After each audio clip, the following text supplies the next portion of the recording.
কাদের আমি আপনাকে একটা প্রশ্ন করতে চাই যে উমামাকেও আমি দেখছি না সেভাবে কোনো প্রতিষ্ঠানে যেভাবে একটা রাজনৈতিক সংগঠন নিয়ে সে সামনে যাবে সেটা দেখছি না, আপনার ক্ষেত্রেও সেটা দেখছি না আমি। আসলে আপনি কেমন আছেন এখন? হ্যাঁ দেখেন, আমি তো আপনাকে বর্তমানে অবজার্ভ বললাম, আমাদের মনে হয়েছে যে কি আমরা একটা স্বপ্ন নিয়ে আমরা মাঠে নেমেছি। আমাদের ডাক অনেক মানুষ সাড়া দিয়েছে, অনেক মানুষ শহীদ হয়েছে। অনেক মুখ আমার সামনে এখনো বেশি ওঠে যখন আমরা জুলাই নিয়ে কথা বলি, কিংবা যখন থাকি, চিন্তা করি, রাজনীতি দেখি, অনেককে দেখি, বিভাজন দেখি।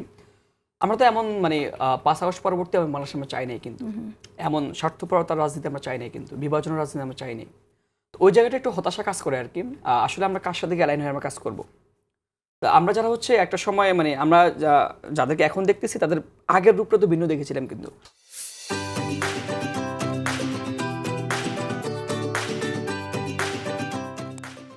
দেখেন মাজলুম অবস্থার রূপে একরকম থাকে, আবার হচ্ছে ক্ষমতা গেলে রূপ আর রকম চেঞ্জ হয়। কিন্তু আসলে কারোর সাথে অ্যালাই করতে পারতেছি না এখন পর্যন্ত।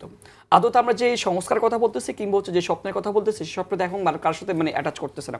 তবে মনে হয় শীঘ্রই কোথাও না কোথাও আমরা যাওয়া লাগবে, যে আমাদের হতাশ হয়ে কিংবা হচ্ছে আশাহত হয়ে বসে থাকার থাকলে হবে না।